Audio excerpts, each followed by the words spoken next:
क्या दोस्तों आपको पता है मोक्ष का पेड़ नामक चित्र बनाकर किसने हाल ही में Guinness book of world records में नाम दर्ज कराया है?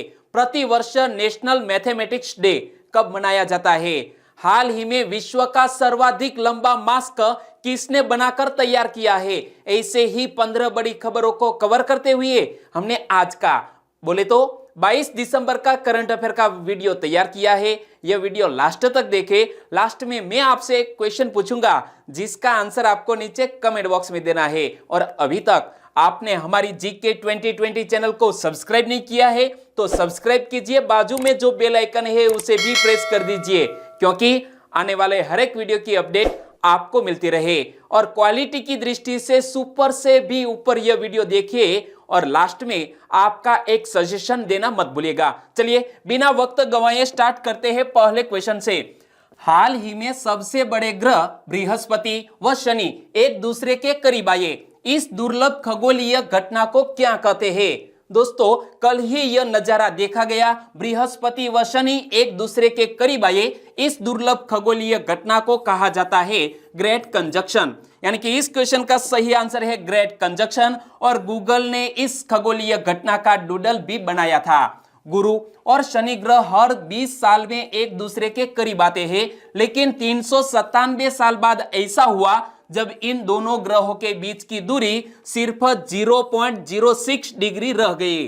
गुरु और शनि ग्रह की इस स्थिति को ही ग्रेट कंजक्शन कहा जाता है, जो हमने कल देखा। और गुरु व शनि ये दोनों ग्रह 15 मार्च सन 2080 को इतने पास दिखाई देंगे। कब? तकरीबन 60 साल बाद इस तरह की घटना फिर से होगी। और महान वैज्ञानिक गैलीलियो गैलीली, इमेज में आप देख सकते हैं, गैलीलियो गैलीली ने टेलीस्कोप बनाने के बाद 1623 में शनि व गुरु को इतने करीब देखा था।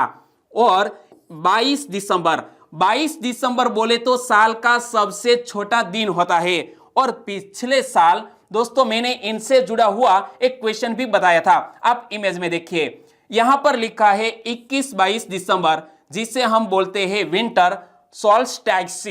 और यहां पर समर सोल्स्टिस जो 20 से 22 जून के बीच होता है। और आपने कहीं हमारे साइंस में या हमारे जियोग्राफी में आपने पढ़ा होगा कि हमारे भारत देश में सबसे लंबी रात और सबसे छोटा दिन कौन सा होता है? तो 21-22 दिसंबर। और इसी तरह दिन और रात इसकी जो लंबवत है वो सम हो जाती है, यानी कि सितंबर और मार्च में। 21 दिसंबर उत्तरी गोलार्ध में शीतकालीन संक्रांति का प्रतीक है। और वर्ष का सबसे छोटा दिन और सबसे लंबी रात है जो आज ही है। और गुरु शनि महान संधि को 2020 का क्रिसमस तारा कहा जा रहा है। और पिछले साल यह 22 दिसंबर से जुड़ा हुआ क्वेश्चन मैंने कुछ इस तरह सेट किया था। खास तौर पर क्लास 1-2 की एग्जामिनेशन में ऐसे क्वेश्चन पूछ लिए जाते हैं। 22 दिसंबर के संदर्भ में कौन सा कथन गलत है? सूर्य की दूरी पृथ्वी के दक्षिण गोलार्ध से अधिक हो गई है।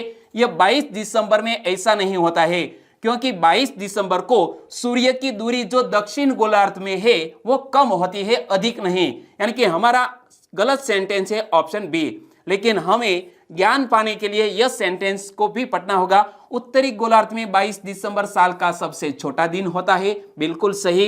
इस दिन से शिशिर ऋतु का शुभारंभ होता है, बिल्कुल सही। और 22 दिसंबर को सूर्य दक्षिणायन से उत्तरायण में प्रवेश करेगा। ओके, यह फैक्ट भी याद रख लीजिए। दूसरा क्वेश्चन। और दोस्तों इसी तरह हर क्वेश्चन से जुड़े इंपॉर्टेंट फैक्ट मैं आपके सामने रखता हूं। हमारा यह तरीका आपको अच्छा लगता है, लाइक करना मत भूलिएगा। दूसरा क्वेश्चन, हाल ही में अयोध्या के किस गांव में भव्य तरीके से बनाए जाने वाले मस्जिद के लेआउट और डिजाइन जारी किया गया? इमेज में आप देख सकते हैं, बहुत ही खूबसूरत तरीके से यह डिजाइन और लेआउट सामने आया है। और यह धन्नीपुर में बनाया जाएगा। यानी कि इस क्वेश्चन का सही आंसर है धन्नीपुर। सुप्रीम कोर्ट ने जब फैसला दिया था कि जो बाबरी मस्जिद है और अयोध्या का मंदिर है, दोनों के बीच में जो यह डिसीजन आया, उसके बाद यह धन्नीपुर में इस तरह का मस्जिद बनाया जाएगा, जिसका डिजाइन हाल ही में सामने आया। अयोध्या के धन्नीपुर में बनने वाली मस्जिद का डिजाइन लॉन्च कर दिया गया है। और 5 एकड़ की जमीन पर मस्जिद और अस्पताल की 2 इमारतें बनेंगी। और इस परिसर में मस्जिद और शोध संस्थान के अलावा मल्टी स्पेशलिटी अस्पताल, सार्वजनिक भोजनालय और कुतुब खाना यानी कि आधुनिक पुस्तकालय भी बनाने की योजना बनाई गई है। लेकिन इस मस्जिद का डिजाइन किसने तैयार किया है? एस.एम. अख्तर ने इस मस्जिद का डिजाइन तैयार किया है। यह अस्पताल का है, लेकिन जो मस्जिद का डिजाइन है वो कुछ इस तरह है। मस्जिद में एक साथ 2000 लोग बैठने की व्यवस्था होगी। 2 साल में निर्माण पूरा हो जाएगा। मस्जिद में गुंबद नहीं होगा। इसका आकार खाड़ी देशों की मस्जिदों की तरह होगा, जो यहां आप इमेज में देख सकते हैं। और एम.एस. अख्तर ने बताया कि मस्जिद 3500 वर्ग मीटर में बनेगी। तीसरा क्वेश्चन, हाल ही में विश्व का सर्वाधिक लंबा मास्क तैयार किसने किया है? दोस्तों, दुनिया का सबसे लंबा, सर्वाधिक लंबा मास्क तैयार किया है मनीष त्रिपाठी ने। यानी कि इस क्वेश्चन का सही आंसर है मनीष त्रिपाठी ने यह विश्व का सर्वाधिक लंबा मास्क तैयार किया है। यूपी के खादी विभाग के सहयोग से विश्व का सर्वाधिक लंबा मास्क तैयार किया जा रहा है। इस मास्क को लखनऊ के डिजाइनर मनीष त्रिपाठी ने तैयार किया है। किसने? मनीष त्रिपाठी ने। और इसके लिए प्रदेश के 75 जिलों से 2-2 मीटर खादी का कपड़ा दिया जा रहा है। खादी के कपड़े से दुनिया का सबसे बड़ा 150 वर्ग मीटर का मास्क तैयार करके उसे हॉट एयर बलून से डिस्प्ले किया जाएगा। हॉट एयर बलून से इसे डिस्प्ले किया जाएगा। और इसका ओपनिंग कौन करेगा? उत्तर प्रदेश के चीफ मिनिस्टर योगी आदित्यनाथ। इसकी launching chief minister Yogi Adityanath 2 जनवरी को करेंगे। और इसका मुख्य मकसद क्या है? विश्व को कोरोना का डटकर मुकाबला करने का संदेश देना, यह मास्क को लॉन्च करने का पर्पस है। चौथा क्वेश्चन, मोक्ष का पेड़ नामक चित्र बनाकर अपना नाम Guinness book of world records में किसने दर्ज कराया है? इमेज में आप देख सकते हैं जिस लड़की ने यह Guinness book of world records में नाम दर्ज कराया है, उनके चित्र का नाम है मोक्ष का पेड़, लेकिन इस लड़की का नाम है नेहा सिंह। यानी कि इस क्वेश्चन का सही आंसर है option A, Neha Singh. Image में देख सकते हैं यह Guinness book of world records का सर्टिफिकेट लेते हुए। उत्तर प्रदेश के बलिया जिले की रसड़ा गांव की नेहा सिंह ने एक अनूठा कीर्तिमान रच दिया है। किस गांव की है? बलिया जिले की रसड़ा गांव की नेहा सिंह। उन्होंने खनिज रंगों से भगवत गीता पर आधारित मोक्ष का पेड़ नामक चित्र बनाकर अपना नाम Guinness book of world records में दर्ज कराया है। इससे पहले यह रिकॉर्ड किसके नाम पर था? आंध्र प्रदेश की श्रेया तातीनेनी के नाम पर था। उन्होंने 29 सितंबर 2019 को 54.67 स्क्वायर मीटर यानी 588.56 स्क्वायर फीट में खनिज रंगों से पेंटिंग बनाई थी। लेकिन नेहा सिंह ने हाल ही में जो यह पेंटिंग बनाई है, इसका माप कौन सा है? इसका आकार 62.72 स्क्वायर मीटर यानी 675.36 स्क्वायर फीट है, जो यह पेंटिंग बनाई है, जिसका नाम है मोक्ष का पेड़। और इस उपलब्धि के बाद नेहा सिंह का नाम काशी हिंदू विश्वविद्यालय के इतिहास में भी दर्ज हो जाएगा और वह बनारस हिंदू यूनिवर्सिटी की पहली छात्रा है जिनका व्यक्तिगत नाम गिनीज बुक में दर्ज हुआ है। पांचवा क्वेश्चन, उन्नत हाइपरसोनिक विंड टनल परीक्षण सुविधा का उद्घाटन करने वाला विश्व का तीसरा देश कौन बना? उन्नत हाइपरसोनिक विंड टनल परीक्षण का उद्घाटन करने वाला विश्व का तीसरा देश बन गया है हमारा ही देश भारत। यानी कि इस क्वेश्चन का सही आंसर है भारत। रक्षा मंत्री राजनाथ सिंह ने कल शाम हैदराबाद में उन्नत हाइपरसोनिक विंड टनल परीक्षण सुविधा का उद्घाटन किया। इमेज में देख सकते हैं अमेरिका और रूस के पास इस तरह का पहले यह सुविधा थी, टेक्निक थी। अमेरिका और रूस के बाद यह अत्याधुनिक परीक्षण सुविधा विकसित करने वाला भारत दुनिया का तीसरा देश बन गया है और यह परियोजना पूरी तरह भारत में ही विकसित की गई है, यानी कि मेड इन इंडिया। और भारतीय उद्योग जगत की समन्वित साझेदारी का यह परिणाम है हाइपरसोनिक विंड टनल। उन्नत हाइपरसोनिक विंड टनल परीक्षण सुविधा विस्तृत स्पेक्ट्रम पर हाइपरसोनिक प्रवाह का अनुकरण करने में सक्षम है और अत्यधिक जटिल भविष्य एरोस्पेस और रक्षा प्रणालियों की प्राप्ति में एक प्रमुख भूमिका निभाएगा यह हाइपरसोनिक विंड टनल। छठा क्वेश्चन, हाल ही में दिल्ली की सीनियर क्रिकेट टीम का हेड कोच किसको नियुक्त किया गया है?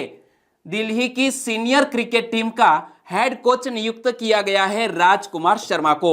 और यह राजकुमार शर्मा है कौन? विराट कोहली के बचपन के कोच है राजकुमार शर्मा, और वो बन गए हैं Delhi cricket senior cricket team के हेड कोच। और इमेज में आप देख सकते हैं यहां पर विराट कोहली और उनके यह सीनियर कोच, नाम मत भूलिएगा, राजकुमार शर्मा। भारतीय क्रिकेट टीम के कप्तान विराट कोहली के बचपन के कोच राजकुमार शर्मा को दिल्ली की सीनियर टीम का हेड कोच नियुक्त किया गया है। और दिल्ली एवं जिला क्रिकेट संघ यानी कि DDCA के वर्तमान अध्यक्ष कौन है? रोहन जेटली। और रोहन जेटली, उनका अरुण जेटली से क्या ताल्लुक है वो आपको आंसर देना है नीचे कमेंट बॉक्स में। और DDCA के हेड कोच राजकुमार शर्मा और सहायक कोच है गुरशरण सिंह। और राजकुमार शर्मा है कौन? उनके जीवन की बात करें, राजकुमार शर्मा दिल्ली की तरफ से फर्स्ट क्लास क्रिकेट और दिल्ली ए की तरफ से खेल चुके हैं।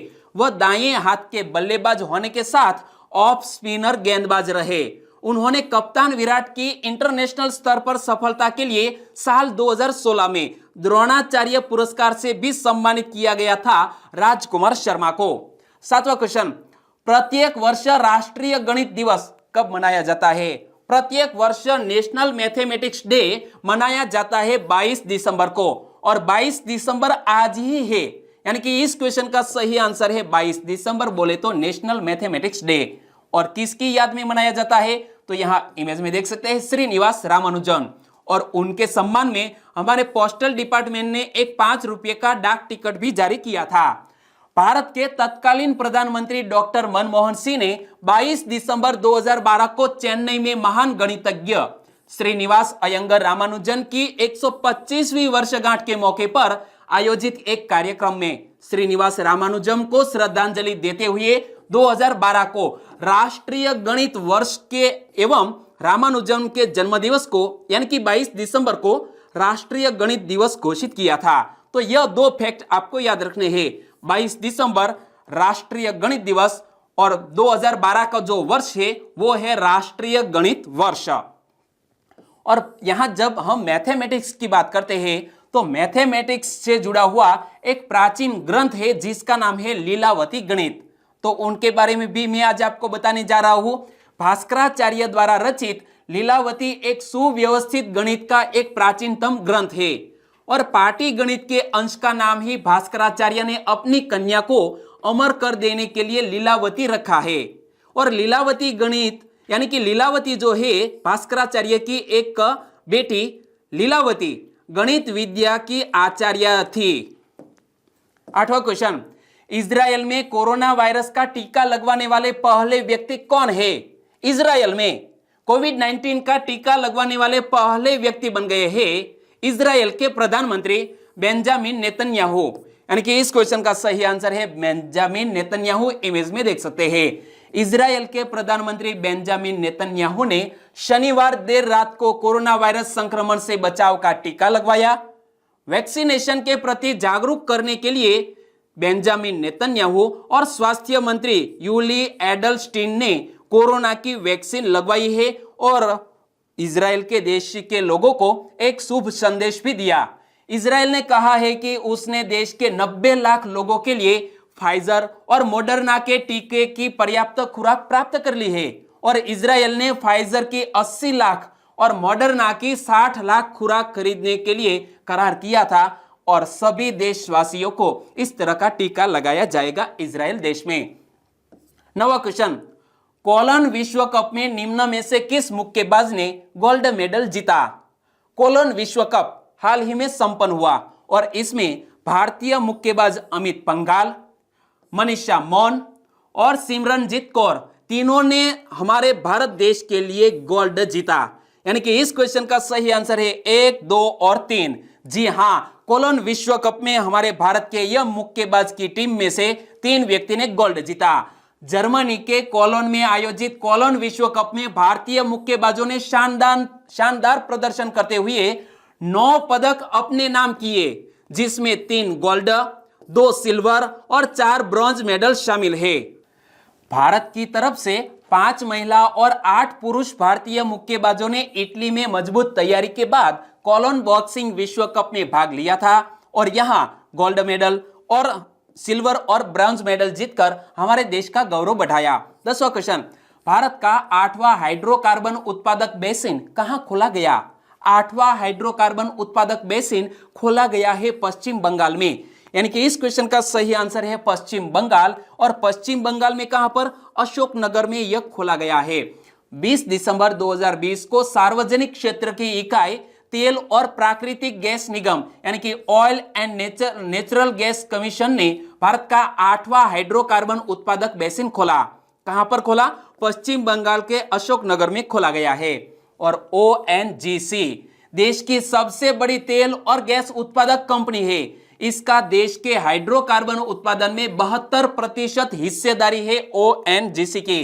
और ONGC हिंदी में कहे तो तेल और प्राकृतिक गैस निगम और इंग्लिश में कहे तो ONGC।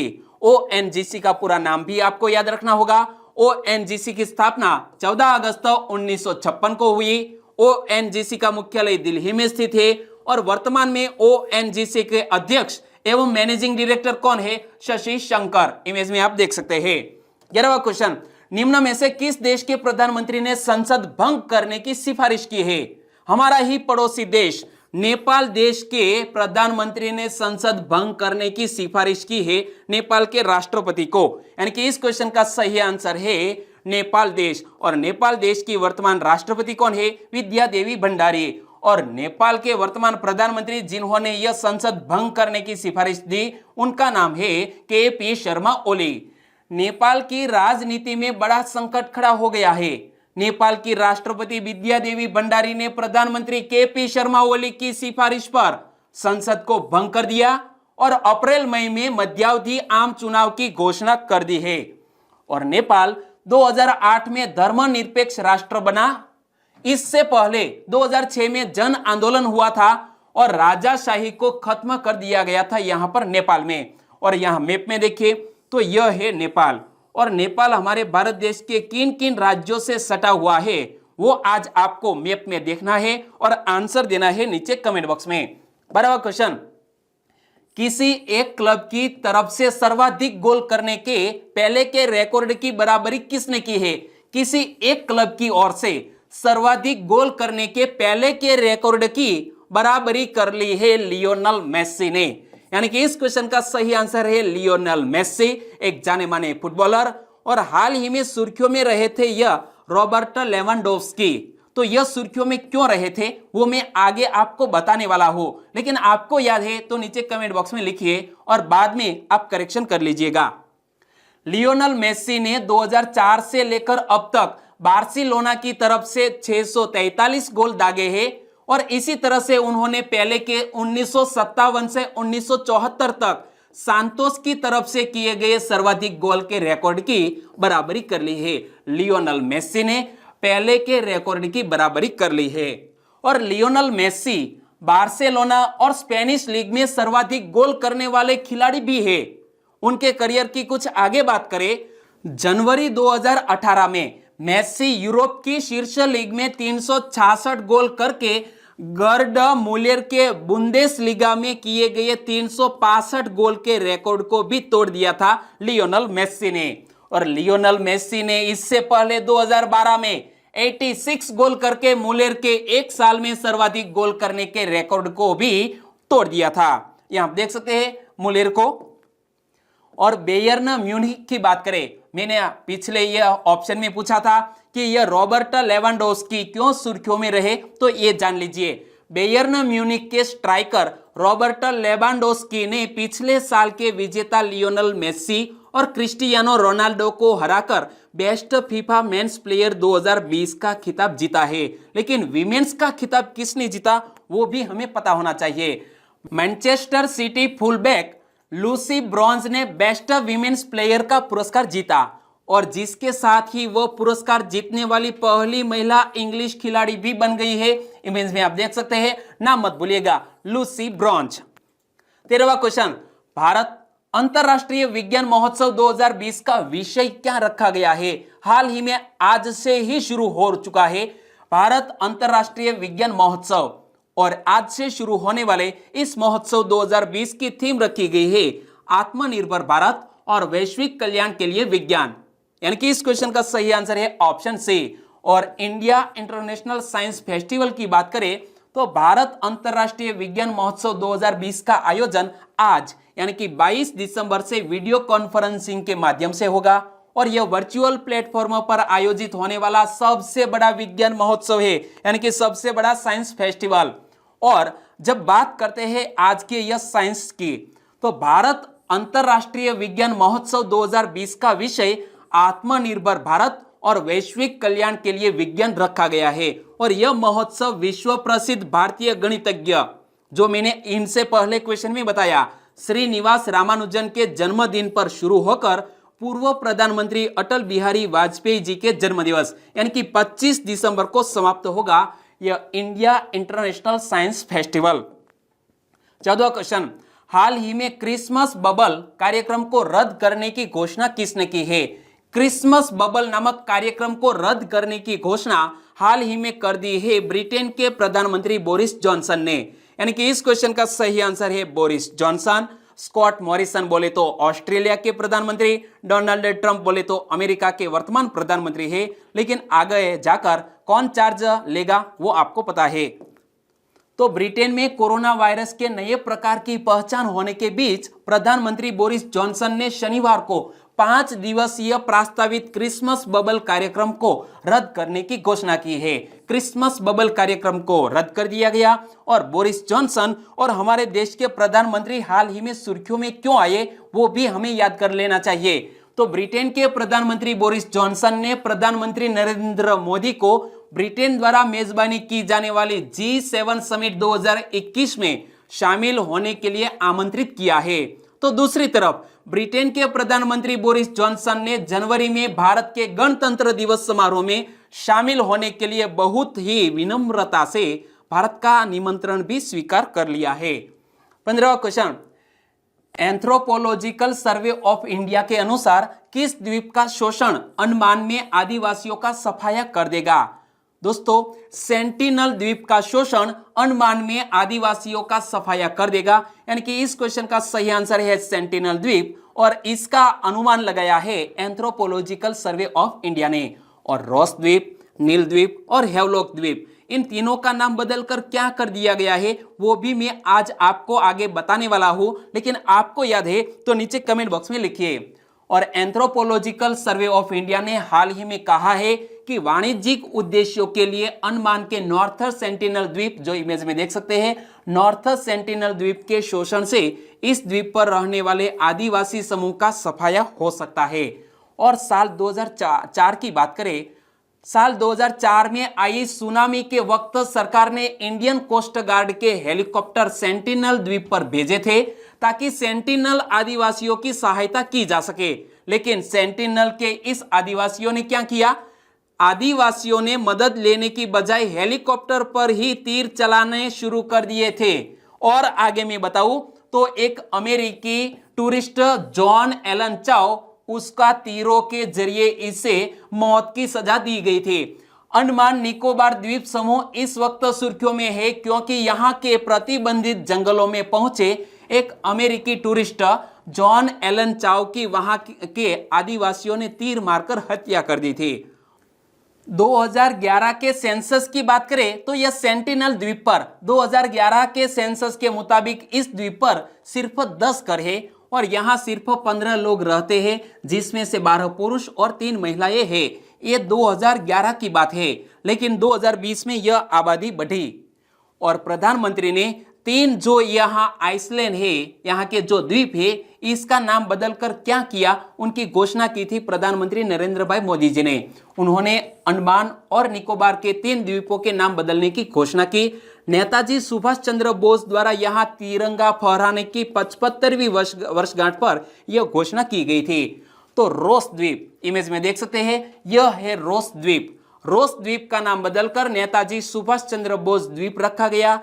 नील द्वीप का नाम बदलकर शहीद द्वीप रखा गया और हेवलॉक द्वीप का नाम बदलकर स्वराज द्वीप रखा गया। तो यह फैक्ट एग्जामिनेशन के लिए मोस्ट आईएमपी है, वो आपको याद रखना है। और अब बात करते हैं लास्ट वीडियो के क्वेश्चन की। लास्ट वीडियो में मैंने आपसे क्वेश्चन पूछा था जम्मू कश्मीर में चिल्लई कला करीब कितने दिनों तक चलता है। तो यहाँ जो बर्फ की बारिश होती है वो तकरीबन 21 दिसंबर से शुरू होती है और 31 जनवरी तक चलती है, यानी कि तकरीबन 40 दिनों तक यह चिल्लई कला चलता है। यानी कि इस क्वेश्चन का सही आंसर था ऑप्शन ए 40। और इस क्वेश्चन का सही आंसर दिया है सोलंकी मनोज, ताव्या अरविंद, वलवाई जगदीश, बटुक भाई मकवाना, चौधरी प्रतीक, रविंद्र भानवर, अफसर आलम, आकाश वाल्वी, इन सभी दोस्तों ने इस क्वेश्चन का सही आंसर दिया। मिस्टर भरत सिंह राठौड़, आपका आंसर बिल्कुल सही। प्रिया पटेल, रिंकू राणा, म्यूज जोशी, हितेश पारगे, सोनू शो, पर्वत डामोर, वसावा हसीला, इन सभी दोस्तों ने भी इस क्वेश्चन का सही आंसर दिया। काल सिंह मावी, उन्होंने इस क्वेश्चन के बारे में डिटेल में बताया। मीरा राजपरा, हंसा कोली पटेल, शैलेश कुमार तबियाड़, ब्रिजराज सिंह वाला, आकाश देसाई, चौहान चेतन सिंह और मकवाना प्रेम जी, इन सभी दोस्तों को सही आंसर देने के लिए बहुत बहुत धन्यवाद। और आज के वीडियो का क्वेश्चन ये रहा स्क्रीन पर। हॉकर संस्कृति निम्न में से किस देश की एक जीवंत संस्कृति है, यानी कि लिविंग हेरिटेज है। इमेज में आप देख सकते हैं, तो यह है हॉकर संस्कृति। किस देश की एक जीवंत संस्कृति है? 4 ऑप्शन आपकी स्क्रीन पर और सही आंसर देना है नीचे कमेंट बॉक्स में। और वीडियो वाकई में अच्छा लगा है, हेल्पफुल लगा है, क्वालिटी और कंटेंट की दृष्टि से सुपर से भी ऊपर लगा है तो लाइक कीजिए और आपके दोस्तों को फेसबुक, व्हाट्सएप या टेलीग्राम के जरिए इस वीडियो की लिंक शेयर करना मत भूलिएगा। बस छोटी सी उम्मीद के साथ आज का वीडियो खत्म करते हैं, फिर मिलेंगे नए करंट अफेयर वीडियो के साथ। तब तक के लिए टेक केयर एंड जय हिंद।